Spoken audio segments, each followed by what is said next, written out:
Hello.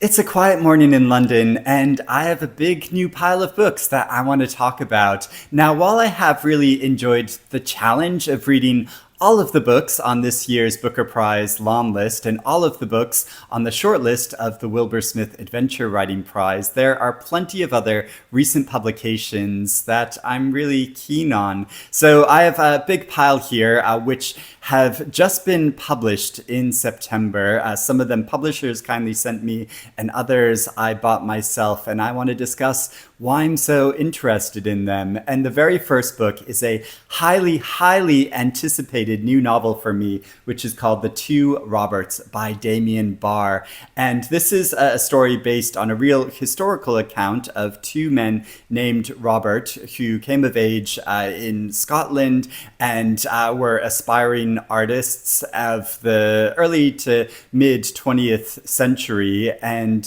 he recreates their story of their rise from relatively humble beginnings to the excitement of the art scene of the time and of their love and passion for each other. And it follows them to London and Paris and Italy and moving through the art scenes and about this great gay love affair, but also the downfall of this couple. So I think it sounds like such a fascinating story. And Damian Barr's previous novel, You Will Be Safe Here, this was one of my favorite books that I read when it came out in 2019. And also Damian Barr is a kind of figure on the literary scene in the UK. He's hosted a great literary salon here in London, and he hosts a book program in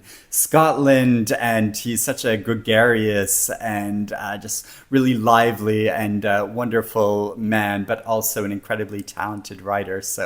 So excited about this new novel. A Splintering by Aziz Amna. And this is a novel about a woman named Tara who comes of age in a rural village in Pakistan and feels very restricted by her surroundings. So she marries a man and moves to a metropolis, but finds that this marriage involves a number of compromises that she's not prepared to make. And so it traces her journey and struggle for independence and something larger in life. Half-Light by Mahesh Rao, and this has such a beautiful cover to it. And this follows the story of a hotel in the mountains, which becomes entrapped by a landslide. And the people that are trapped there, there are two men among them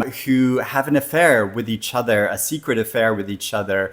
And they are very different individuals from each other, and it follows them over a number of years as they meet up again, and a possible romantic relationship between them, but also about the restrictions of the time to express fully this relationship, but also their own internalized issues that they are dealing with. And I think it sounds like such a fascinating gay love story. And I really admired this author's debut novel called The Smoke is Rising, so I'm interested to read his new fiction. Tamarin by Priya, Hein, and this novel is about an island that is a seeming paradise for people who travel there, but just down the beach, things are very different for the inhabitants of this island. So it's a story that explores colonialism, but also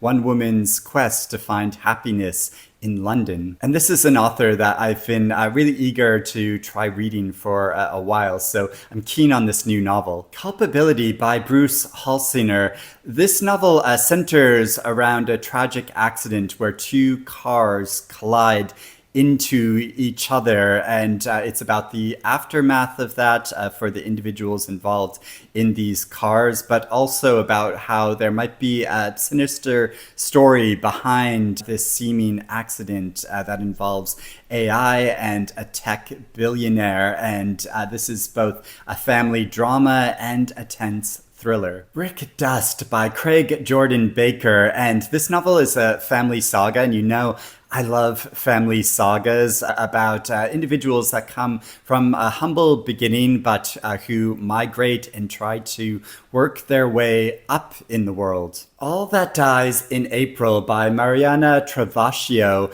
who is an Argentinian author, and this story follows a woman who's a mother whose son left home from their rural village to try to seek a better life for himself. And so she goes on the pursuit to try to find and recover this son, and her husband follows alongside her to try to retrieve her as well. And in following this family drama, it explores larger issues to do with Latin American history. The Shadow of the Mammoth by Fabio Morabito, and this is a collection of 18 inventive stories that are about deception, translation, loneliness, and connection. And the author has a really interesting history in that he was born in Egypt to an Italian family, but when he was younger, his Italian family moved to Mexico, and he has lived there ever since and writes in Spanish. Vilhelm's Room by Tove Ditlevsen, who is the author of the Copenhagen trilogy, which became really famous a few years ago when it was finally translated into English.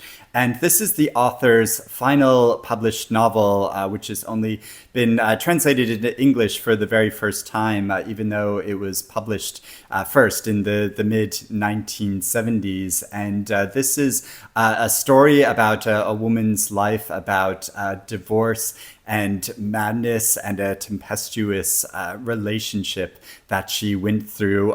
She doesn't write about cheery subject matter. And personally, I was only able to read the very first book in the Copenhagen trilogy because I knew that things were going to get worse. And I just was finding it too depressing, although I thought the writing was brilliant. So I do want to go back to this author. The Decadence by Leon Craig. And this is a novel about a group of individuals that come together in a stately house to do lots of drugs and have lots of sex. And it explores the boundary between the hallucinations of drugs and the supernatural. This author writes in quite creepy and kind of gothic way. I read their debut short story collection called Parallel Hells, which I thought was really interesting, although I thought it got a bit repetitive in its subject matter. So I'm interested to see how she explores this kind of style of writing in a full novel. Speaking of decadence and wild life, there is the memoir You Had to Be There by Jodie Harsh, who is a legendary DJ and drag queen. And this explores Jodie Harsh's life, especially being so heavily involved in the club scene in London in the 2000s and early 2000s, and Jodie Harsh's close friendship with Amy Winehouse and insight into the troubled musician's life. Now, Jodie Harsh is someone that I've been aware of because partly because I have this Top Trumps game called Game of Queens, which involves a number of different drag queens who have different points assigned to them, and one of the cards is for Jodie Harsh herself. And so yeah, I think this will be a really fun read, but also an interesting look at London life at a time when I was living here but was not involved at all in that club scene. Now, for a very different kind of memoir and a very different kind of lifestyle, there is the Country Commonplace book by Miranda Mills, who is actually a YouTuber that I adore following. She's such a wonderful person and talks so intelligently about books and especially kind of 20th century classic books. And this is her own Commonplace book following the course of a year, which is a kind of collection of various different things. It's both a journal and there are recipes and lists of books and just a whole collection of an assortment of things. And it's just absolutely delightful reading through this. So there's a recipe for rose petal and cinnamon tea, and there are a number of different poems, and so it's kind of just like a scrapbook, but one that is so elegantly put together and wonderful. And if you've not watched any of Miranda Mills' videos, I'd highly suggest watching them, especially if you're looking for sort of calming atmosphere. I also have a number of other literary memoirs and nonfiction books that I'm looking forward to. So there's Arundhati Roy's memoir, Mother Mary Comes to Me, which is a exploration and memorialization of her mother's life after her death, but is also exploring Arundhati Roy's own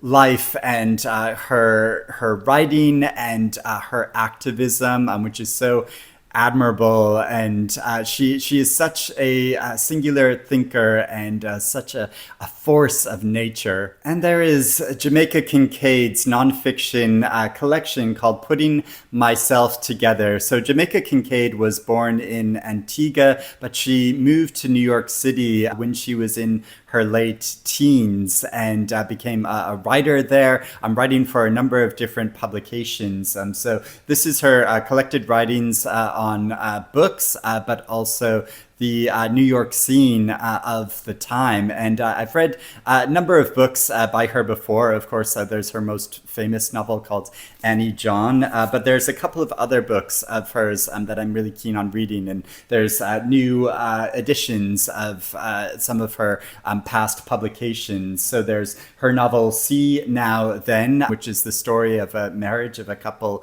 in New York City, but though the individuals in this couple come from very different origins. And there is her book, My Brother, which is her memoir account of her brother who died of AIDS-related causes in the 1990s, and her exploration of this taboo subject and taboo disease of the time. And there is Sebastian Faulks' new memoir, Fires Which Burn Brightly, which recounts his life from his rural childhood to his escape from two boarding schools to his evolution as a writer and becoming a literary celebrity. And there is a new memoir / travelogue by Mariana Enriquez called Somebody is Walking on Your Grave. And she is a great South American writer who has a very fascination with the macabre, which you can tell from any of her fiction that you might have read. And this is her exploring that subject matter by journeying to a number of cemeteries all around the world and looking at the histories of those cemeteries, but also describing her own experience and singular point of view. And one of the cemeteries she goes to is Montparnasse in Paris, which I went to last year, and I made a whole vlog about going there, and it was so fascinating seeing so many literary figures there. And speaking of France, there's a new nonfiction book called Fractured France by Andrew Hussey, and this looks at the history of political conflict and protest in France through history, which has a very long tradition of this and still ongoing. The whole political landscape in France is so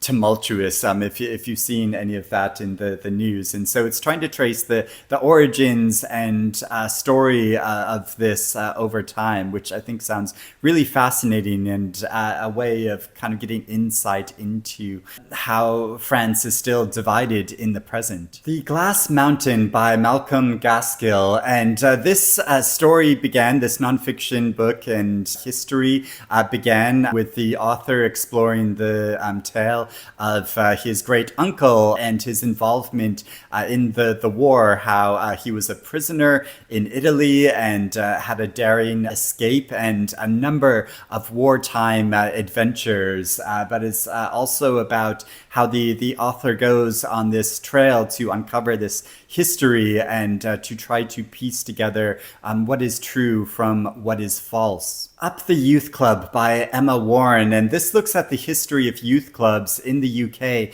and Northern Ireland from the past century, and how these clubs have been meeting points of youths of different time periods, and how this coming together of young people allowed a place where these young individuals could define themselves as a generation and what they wanted and what they stood for, but how these youth clubs are dying. I also got the new issue of the Paris Review, which is a collection of various different prose and poetry and interviews. So there's new prose by Anne Carson, and there's an interview with Maggie Nelson, and there is new poetry by Patricia Lockwood and Eileen Miles. So this is a really great thing to just like flip through, and I just want to keep on my coffee table to read a piece or two in the mornings while I'm having my tea. There's also a new anniversary edition of Carlo Rovelli's now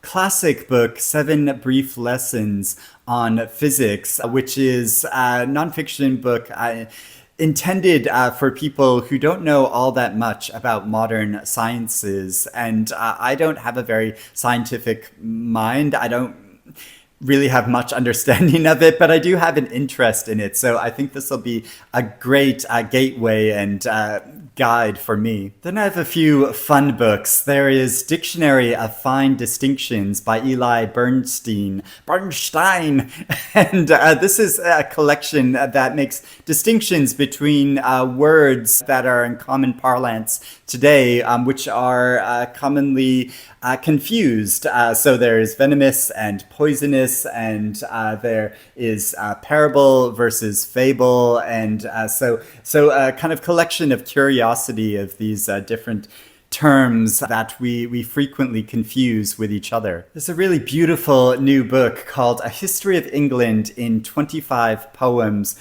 by Catherine Clark, and this does what it says on the tin. It looks at 25 different poems from the 8th century all the way to the present, but explores the context of these poems and the issues and ideas they explore, which say something significant about the time periods from which they originated from wars to famine to political conflicts. And following on from that is a new modern poetry collection called Paper Crown by Heather Christel. And this is the author's first collection of poetry in over a decade. And she's a much respected poet. And these poems explore moments of time that say something much bigger about the larger world. So those are all the new books that I want to talk about and I'm looking forward to reading. I would love to hear if you have read any of these books and if you would recommend them and what you think about them, or if you're interested in reading any of these books now, or if there are any books that you are really looking forward to getting to, especially if you, like me, have been reading a lot of prize-nominated books and want to read books outside of that now. But I hope you're doing well, have a lovely day, and that you're reading good things, and I'll speak to you again soon. Bye-bye.